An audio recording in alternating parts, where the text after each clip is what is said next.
Then we must part ways, at least for now. Farewell, wanderer. Κάραν μου απολές όμως.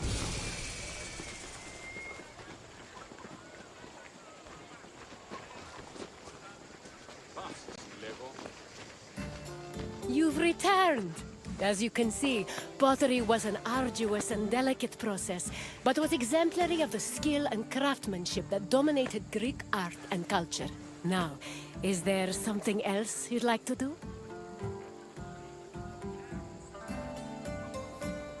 Then we must part ways, at least for now. Farewell, wanderer.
Παύσεις! Πάψε! Τι άρχεστε ο άνθρωπε!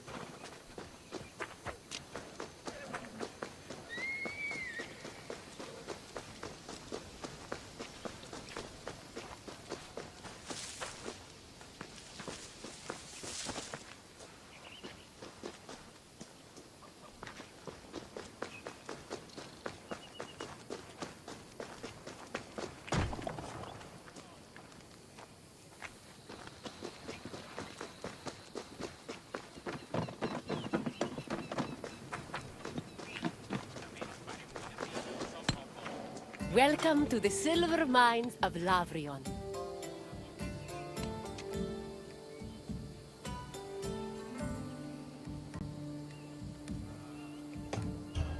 The Lavrion silver mines were discovered between Thorikos and Cape Sunion, near Athens. They were rich in the mineral galena and provided Athens with much of the silver necessary to mint its currency.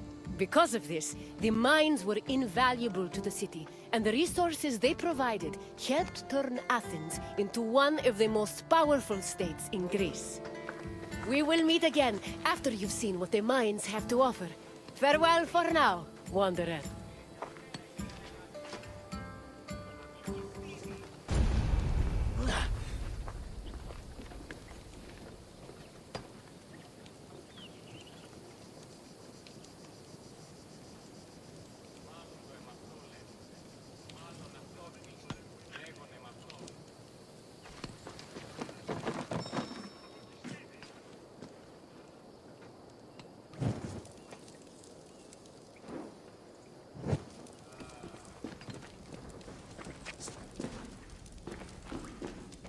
Silver mines were extremely rare in ancient Greece, which only increased their importance.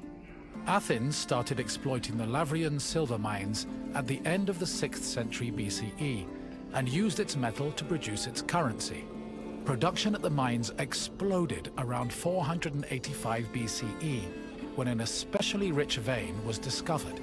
The mine's abundant silver made Athens one of the wealthiest cities in Greece.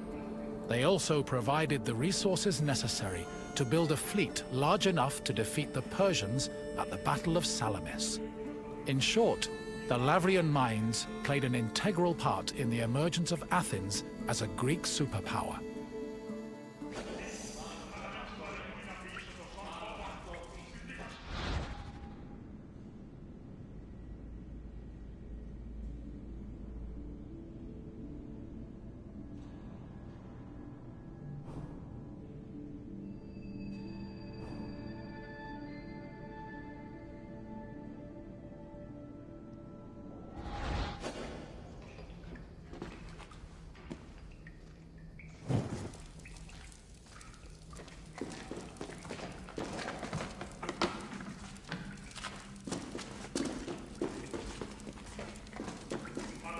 Exploiting the mine's resources required a lot of labor.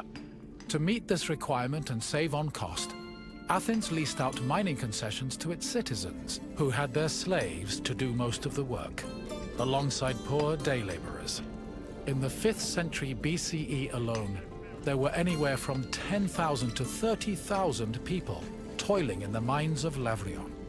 Together, the workers managed to produce an estimated 20 tons of silver per year.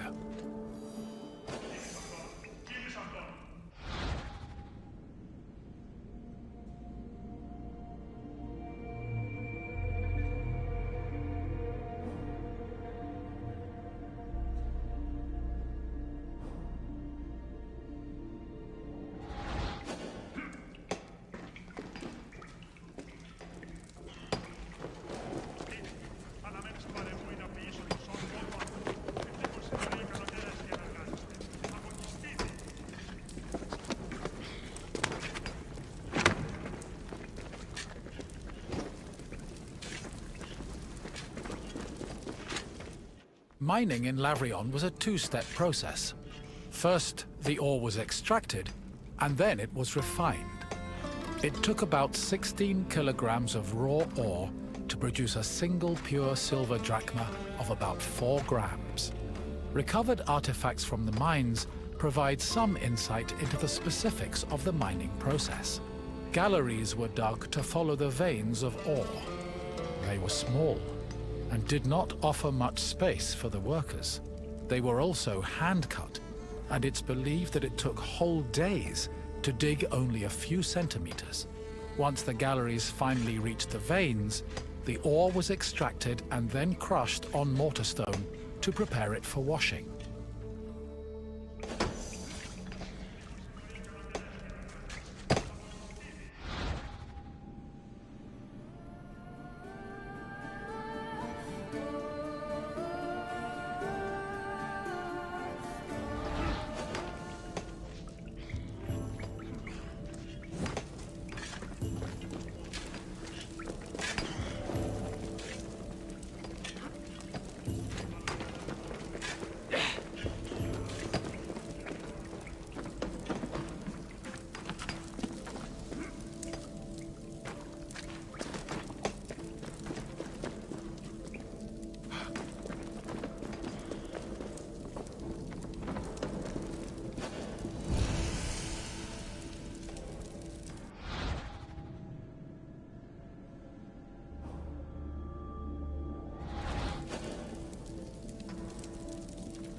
Mine workers used washeries to help clean rock from the ore. The washing process required a large supply of water, but Lavrion was an infamously dry region. To compensate, cisterns were built in the mining area to collect and conserve seasonal rainwater. Once enough water had accumulated, workers poured it into wooden troughs containing rock and ore. The water's flow separated the lighter grains of rock from the heavier ore, which was caught in depressions at the bottom of the trough. The newly cleaned ore was collected for refinement, and the water was redirected back into a tank to be reused later.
Once the ore was clean and dry, it was ready for smelting.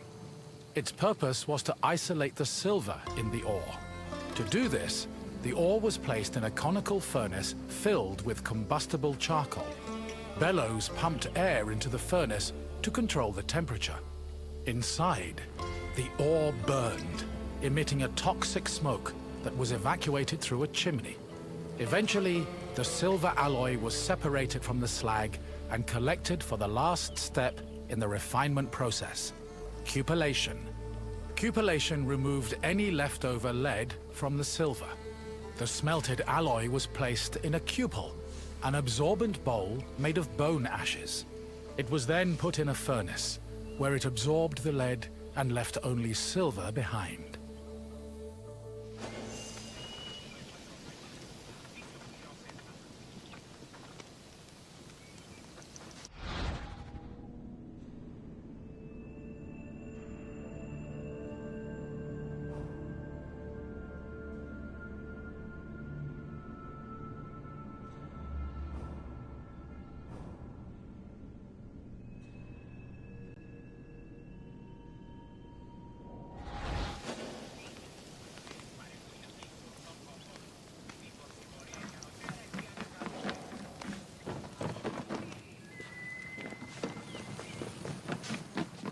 While the mines of Lavrion belonged to Athens, the city frequently leased them to private citizens who exploited the site for anywhere from 3 to 10 years.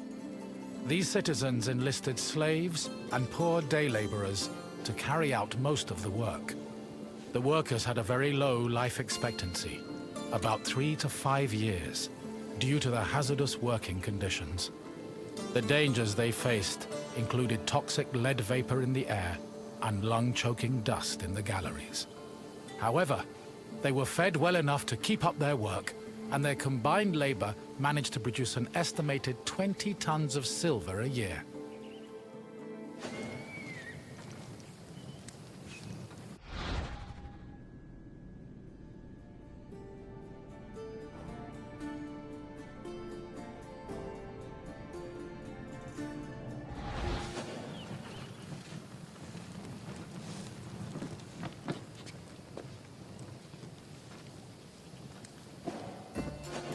I hope you enjoyed your trip through the mines. We talk so much of Athens' glory, but we often forget the city's power was due to tremendous amounts of work. Work that often had a great human cost. What else would you like to do?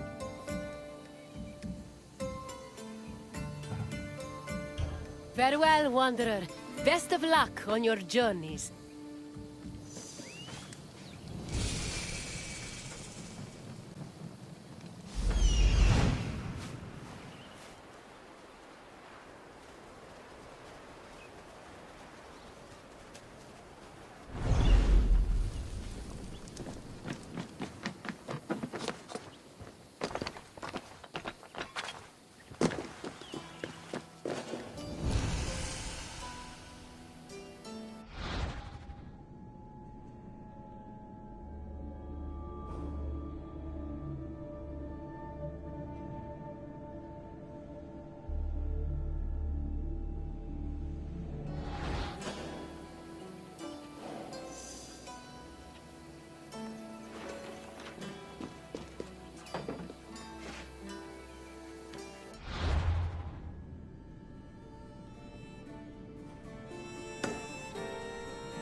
Welcome to the Gymnasium of the Kinosaries, one of the many places where philosophers came to enrich the mind and enlighten the spirit.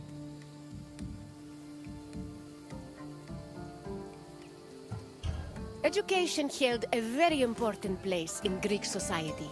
The most prominent educators were philosophers, whose teachings ranged from everyday rituals to the makeup of the universe. Once your tour is complete, come find me, and we can discuss what you've learned.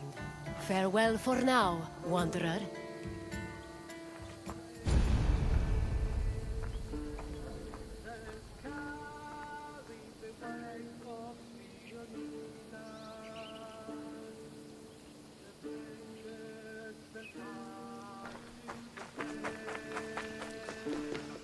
Philosophy comes from the Greek word philosophia, or love of wisdom. This concept was in direct contrast with philochromatia, love of money, and philotimia, love of honor. As of the second half of the 5th century BCE, Athens was known as Greece's capital of philosophy. Due to the rise of democracy, there was an increasing need for education beyond the basic subjects of elementary school. Athenian citizens needed to be able to participate in various functions of the democratic state, such as being elected for office, proposing new laws, engaging in military decisions, or simply defending their rights.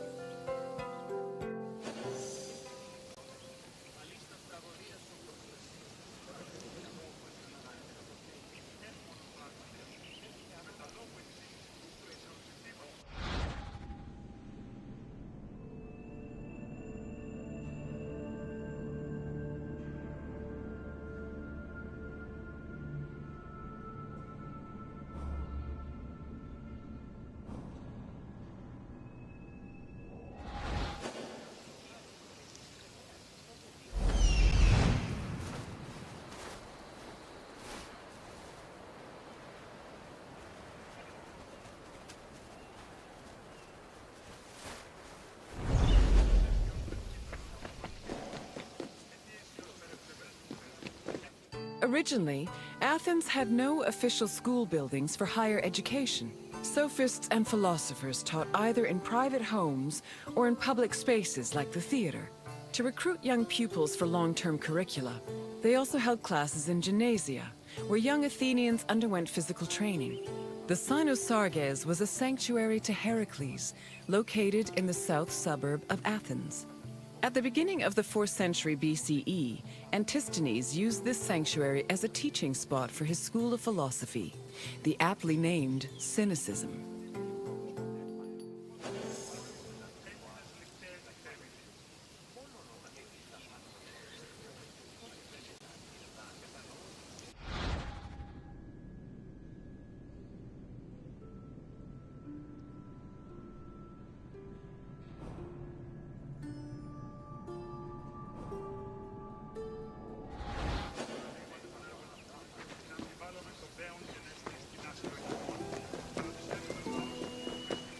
Any free citizen was allowed to involve themselves in the Athenian democratic process. However, to truly influence the flow of politics, their speech and rhetoric skills had to be impeccable. As a result, many sophists taught subjects like logic, reason, and eloquence.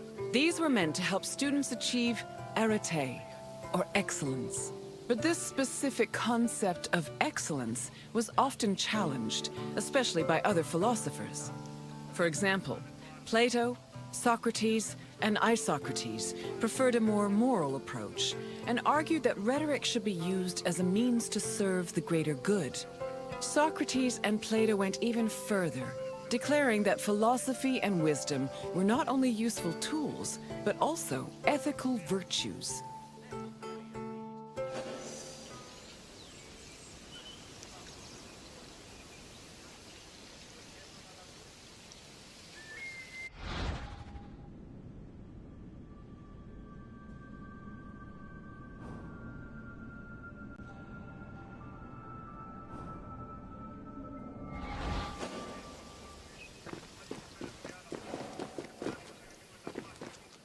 Ancient Greek philosophy was multidisciplinary in nature.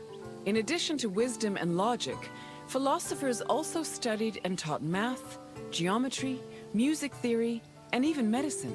For example, the philosopher Prodicus wrote a treatise called On Human Nature, where he outlined various explanations on human physiology. Philosophy's influence was also great enough to affect medicine. Hippocratic physicians were known to incorporate philosophical ideas into their work, and the treatise On Airs seems to be influenced by pre-Socratic theories on air being the first principle of the universe.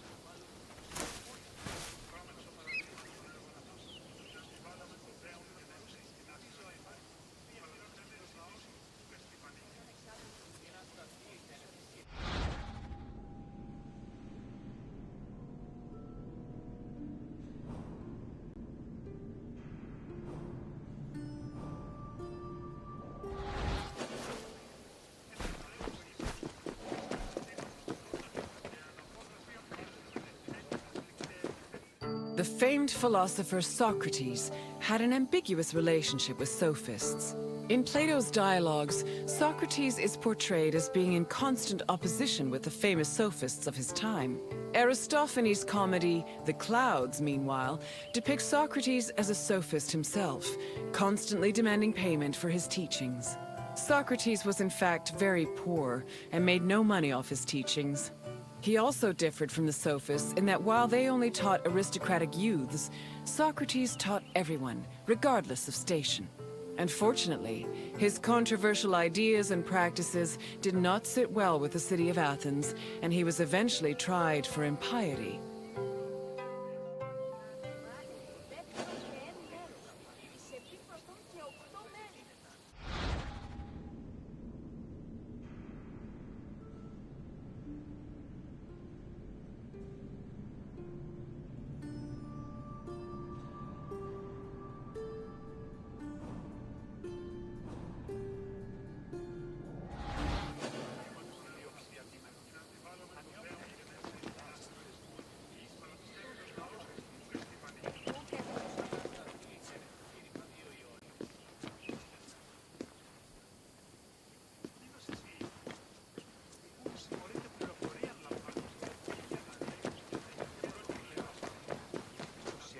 Philosophy was not only a collection of ideas, but a way of life.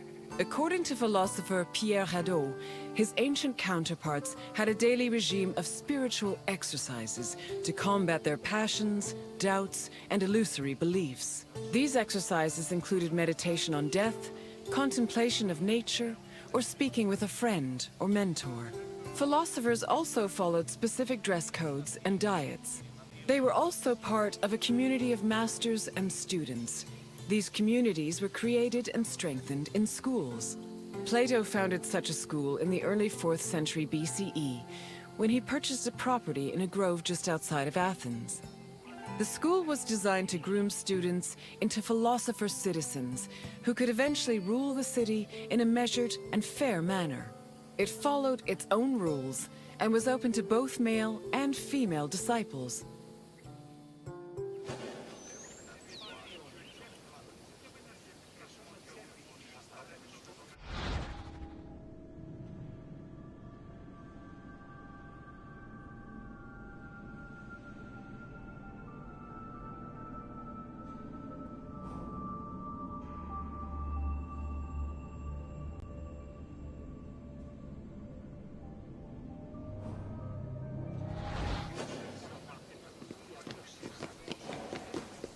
I can tell by the crease in your brow that you're already puzzling over the new things you've learned. Don't be embarrassed. Even the wisest among us need to ask questions before they search for answers. Is there anything else you'd like to do?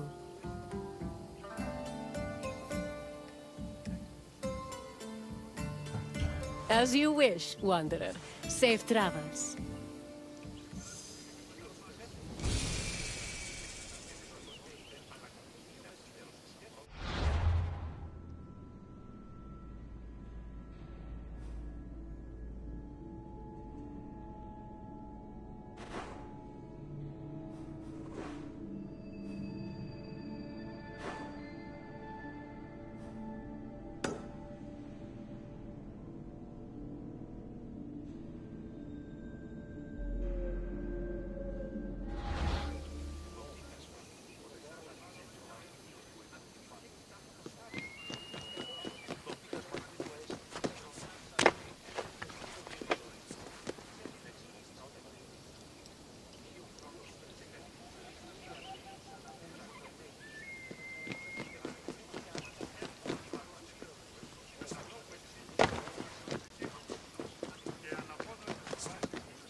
Greetings, wanderer, and welcome to the port of Piraeus.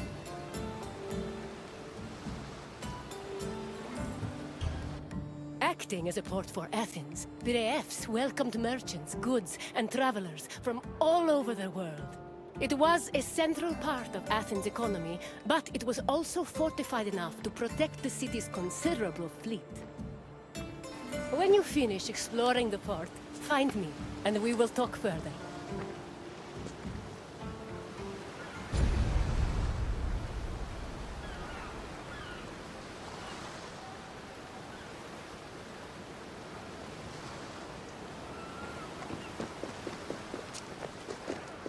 Enjoy your visit. Piraeus, a peninsula southwest of Athens, became the city's main port after the politician Themistocles encouraged the development of its natural harbors.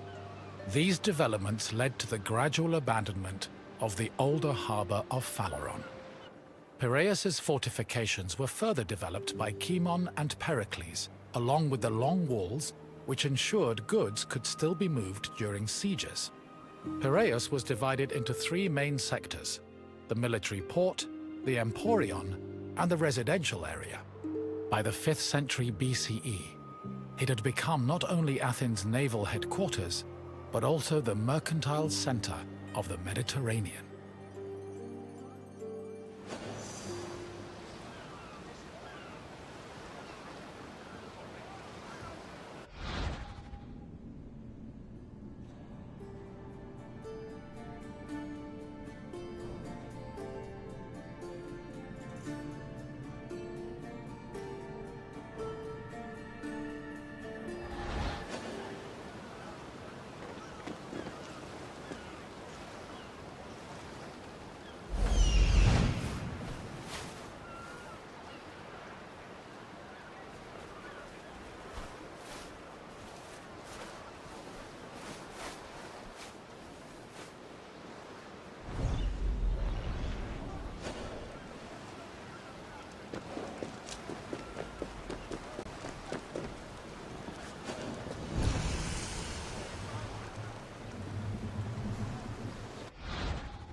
Piraeus's development during the 5th century BCE attracted a large population.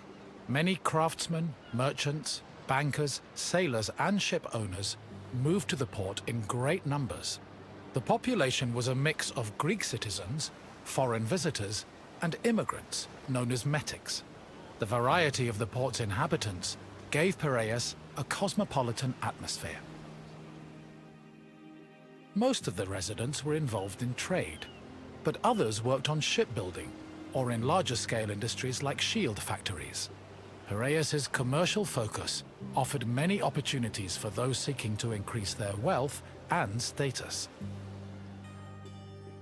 One such rags-to-riches tale is that of Passion, a slave who eventually became a citizen and earned a fortune thanks to his bank and his shield factory.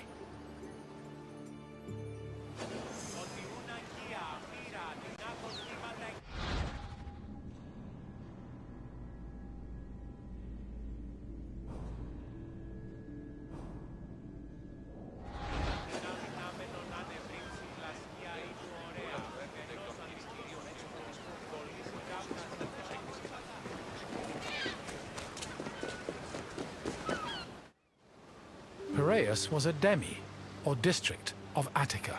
Because of its size, function, and varied population, it had a much more complicated administrative structure than other demes. Above all, Piraeus was closely monitored and controlled by the Athenian assembly due to its importance to the city. Within the port, there were two separate categories of trade: international trade, which took place in the Emporion, and retail trade, which was managed by Kapoloi in Piraeus's agora.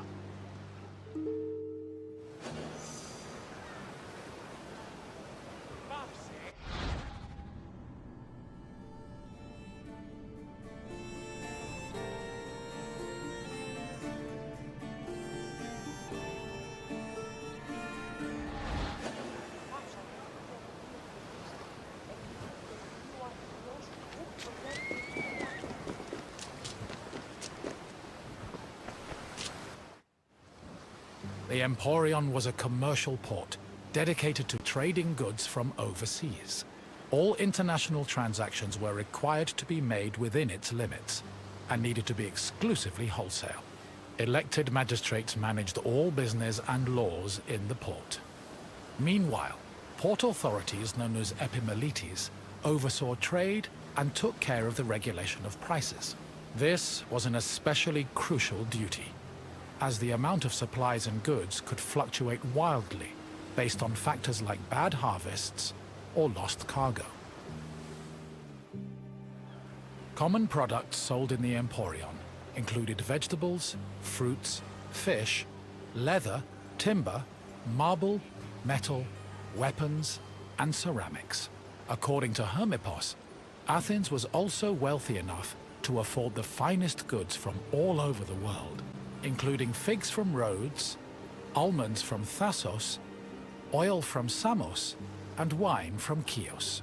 Taxes were collected on all merchandise that came into the Emporion, which provided Athens with a major source of income.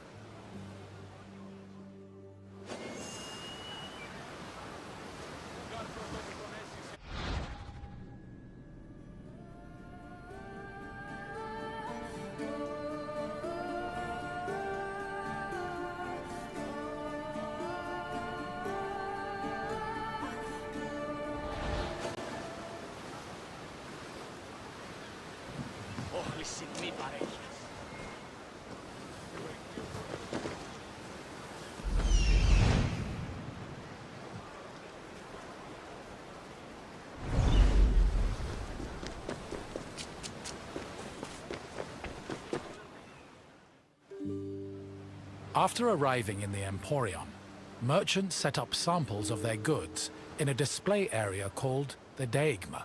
This was where citizens and foreigners gathered to officially make their deals. And almost all merchandise that came into the Emporion was traded within the area. The Deigma was under constant supervision by magistrates, who negotiated price control with the importers. They would occasionally give special privileges to those who agreed to sell at lower prices. These privileges ranged from tax exemptions to specially reserved seating in the theater.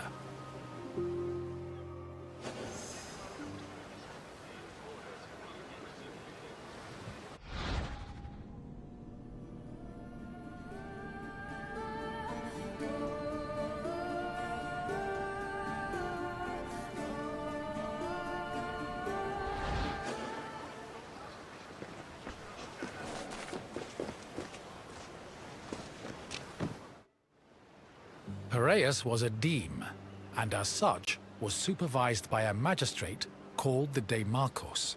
While most demarchoi were chosen locally within their deme, Piraeus was appointed directly by Athens, so the city could better monitor its commercial interests. In fact, matters regarding the Emporion, the military harbor, and the grain trade were regularly debated and decided by the Athenian assembly. Transactions within the Piraeus were supervised by metronomoi. These were magistrates responsible for keeping track of weights and measures. They made sure merchants' measurements were always accurate to prevent bad deals and scams. Even though Piraeus would eventually develop into a city in its own right, it always remained under the control of Athens.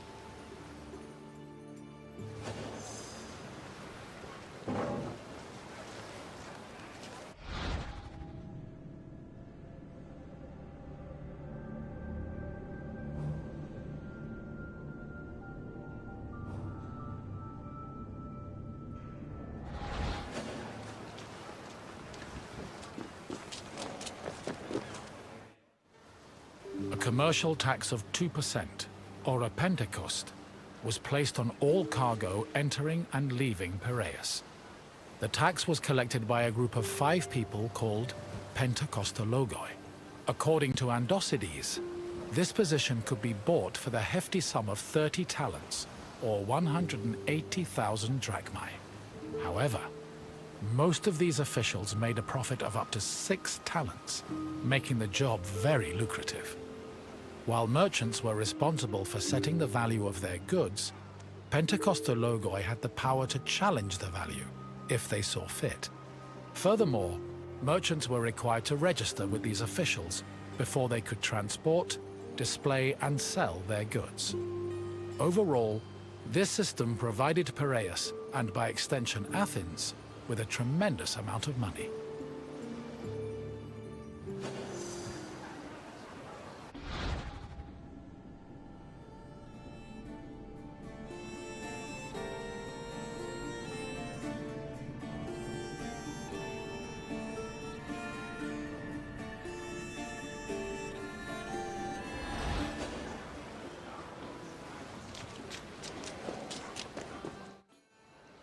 The sale of grain was overseen by special magistrates called sitophilakes. Since some Greek cities had a grain deficiency and relied heavily on imports, these officials were extremely important. Their duties encompassed all aspects of grain commerce, including price control and profit margins, to ensure Athens remained well-fed. This is no surprise. Grain was so important to Athens that 2/3 of all stocks were required to be transported and sold at the city's agora by law. According to Demosthenes, the significance of the sitophilakes was such that if they failed in their duties, they faced the death penalty.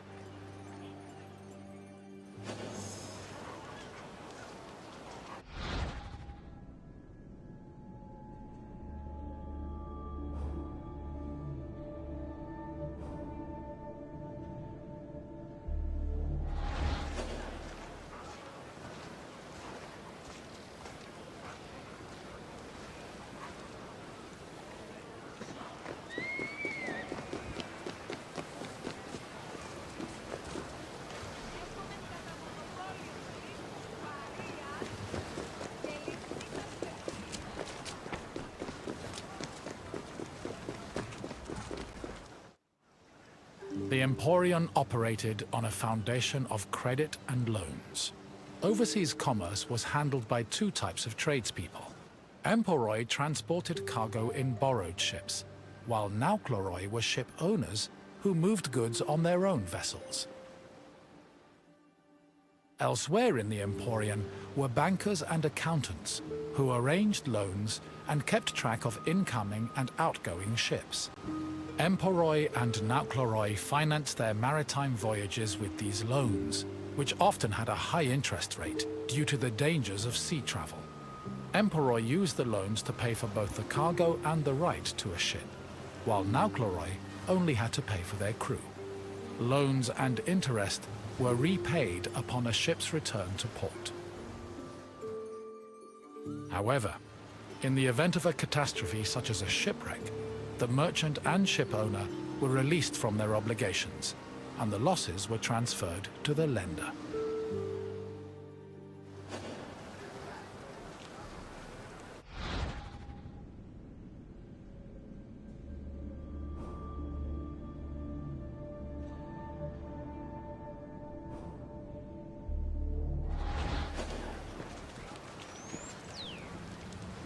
Efrax, patax.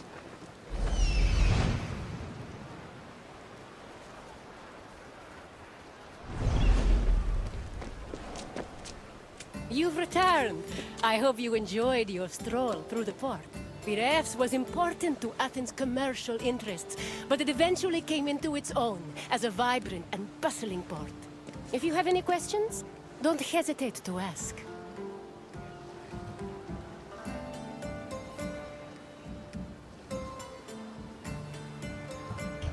As you wish.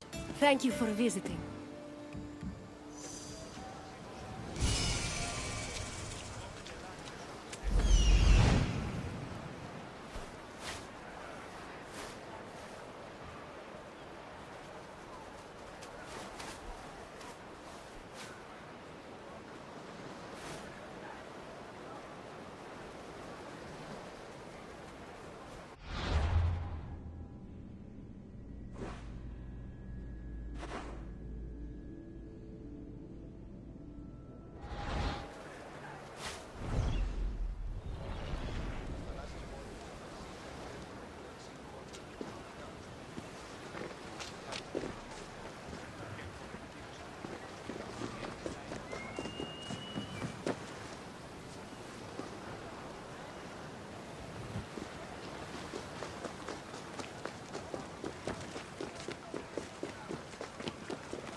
Aera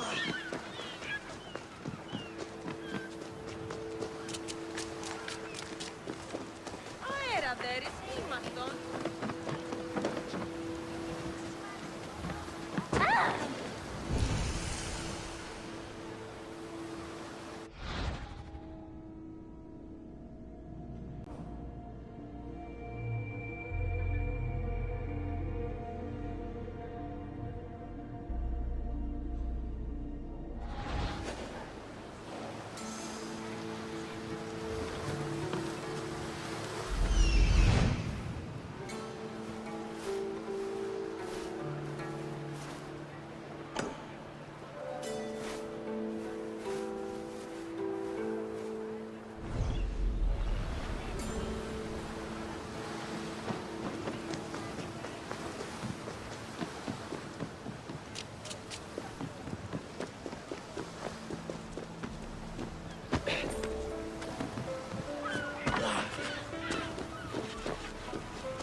che os dice l'ultimo ieri.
Welcome, traveler, to the site of the legendary Battle of Marathon.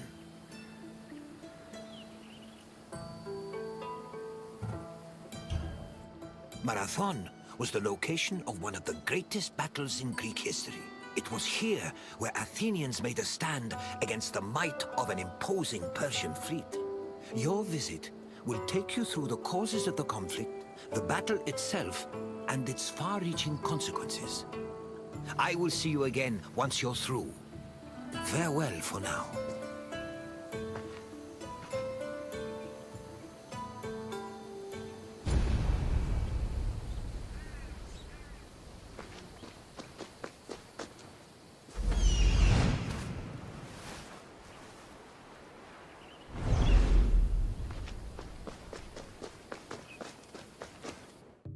In 490 BCE, 600 Persian triremes landed on a beach 35 kilometers north of Athens.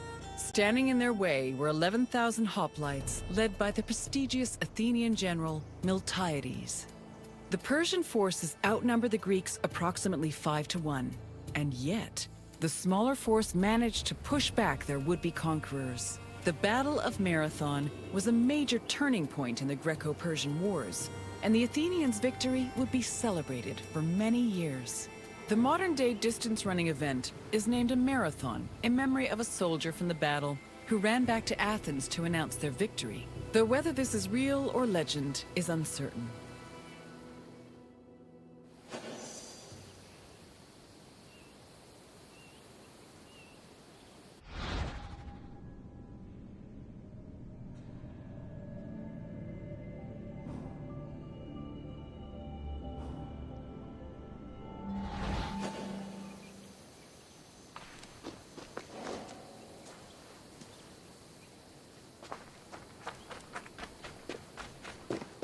The Persians wanted to invade Greece in part due to its rich silver mines.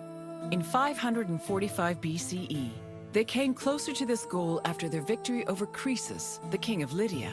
The victory forced some Greek populations in Asia Minor to surrender and gave the Persians a solid foothold to carry out a large-scale invasion.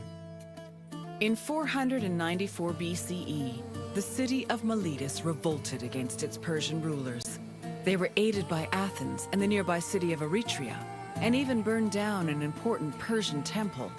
The Persian king Darius was enraged by their sacrilege, and in 491 BCE, sent messengers to the Greek cities demanding their submission. Athens and Sparta killed the Persian messengers, goading Darius to invade. The Persians began their attacks, first capturing the city of Naxos and enslaving its inhabitants, then taking the city of Eretria. Filled with confidence from their string of victories, the Persians set their sights on Athens.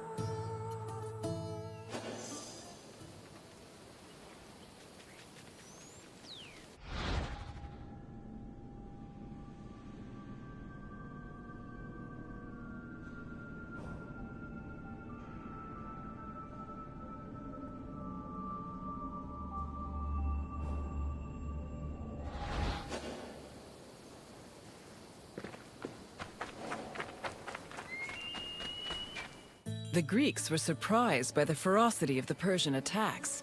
Seeking aid against the upcoming invasion, Athens was forced to appeal to other cities for help.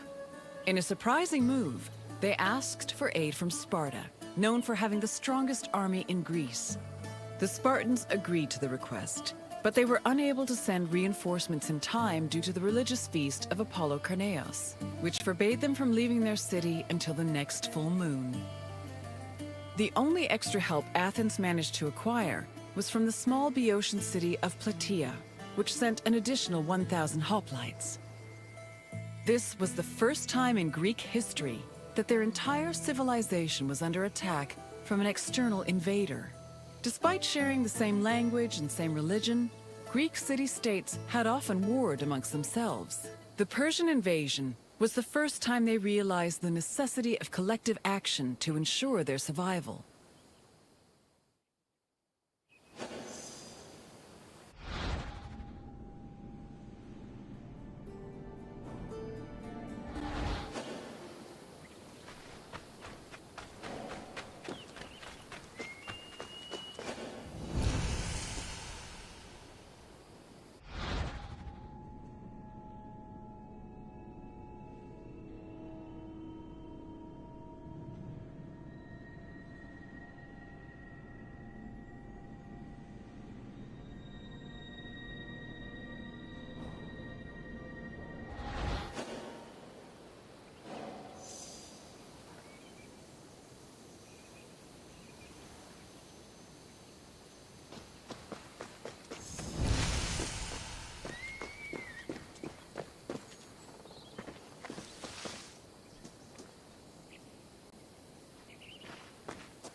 The Persian fleet originally planned to land at the port of Phaleron. However, the exiled Athenian tyrant Hippias, who sided with the Persians, advised them to land at Marathon instead, where it would be easier to deploy cavalry. The Athenians were unaware of the Persian battle plans and left Marathon undefended. This allowed the Persians to quietly set up camp on the beach, while Athens scrambled to mount a defense.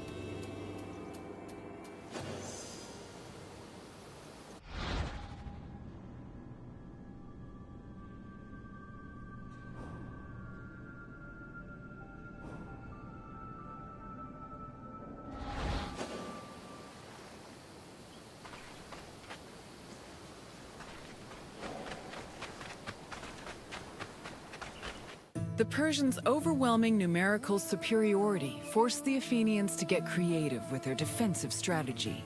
The city sent 10,000 hoplites, along with the extra 1,000 Plataean reinforcements, to a hill located above the Persian encampment. Once in position, Athenians had to decide whether to wait for the Persians to attack or to strike them first. Athens' strategists believed the former option was better, but the general Miltiades believed a first strike was more advantageous, as the Persians had their backs to the sea. In the end, Miltiades' opinion prevailed, and the Greeks made their move.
According to Herodotus, the Greek forces charged at the Persians without archers or cavalry. The Persians were unprepared for what they saw as an act of madness. While they were able to hold the Greeks back at first, they were eventually pushed back to their ships and forced to retreat. The Persians suffered heavy losses during the battle, with approximately 6,400 casualties.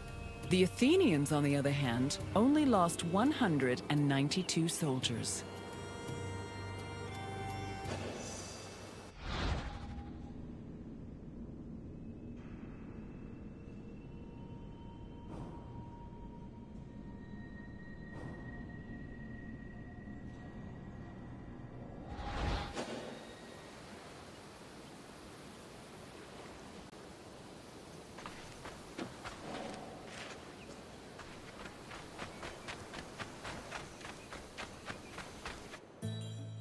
The victory at Marathon was considered miraculous.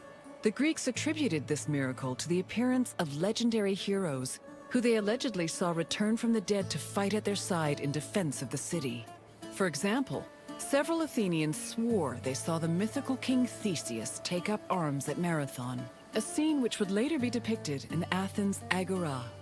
Similarly, some hoplites attested that Heracles appeared at Marathon, clad in his lion's skin and wielding a club. The supposed appearance of these heroes helped elevate the Battle of Marathon to a legendary status among the Greek people.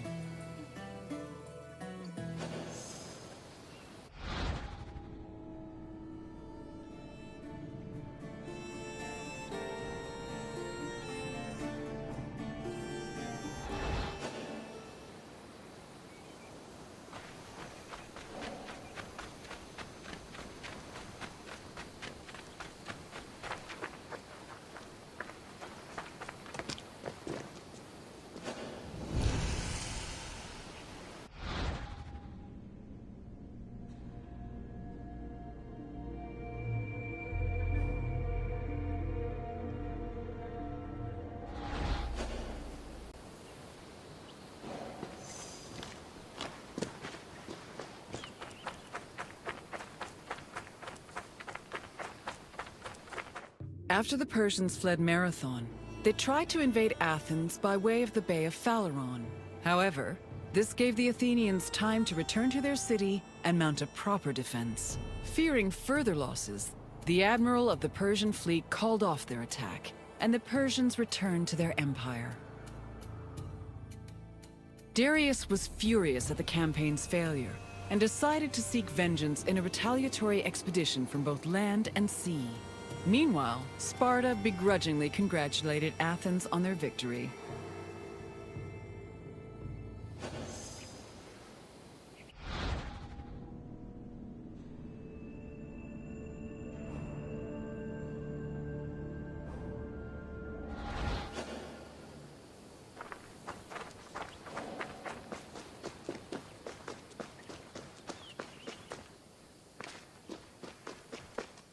The victory at Marathon marked the beginning of a new era for Athens. According to Herodotus, Athens' success at pushing back the Persians ranked them first in the ongoing competition between the Greek city-states. The Athenians immortalized their prestige by erecting monuments in both their own city and in Delphi. The Battle of Marathon was also perceived as a blow against tyranny. Tyranny went from being perceived as a simple flaw in authoritarian excess to major treason against the homeland, a sin that rulers would take great pains to avoid being accused of. This helped consolidate the institution of democracy for the next 2 centuries.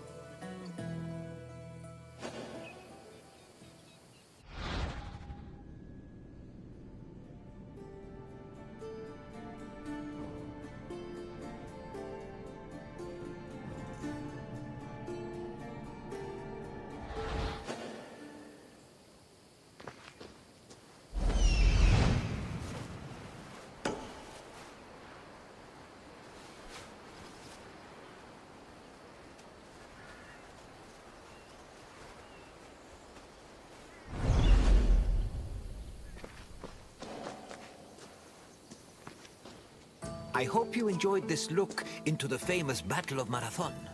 It was not only a major turning point in the history of Athens, but also for all of Greece. Its repercussions would be felt for many years to come. Is there anything else you'd like to do? Of course. Come this way.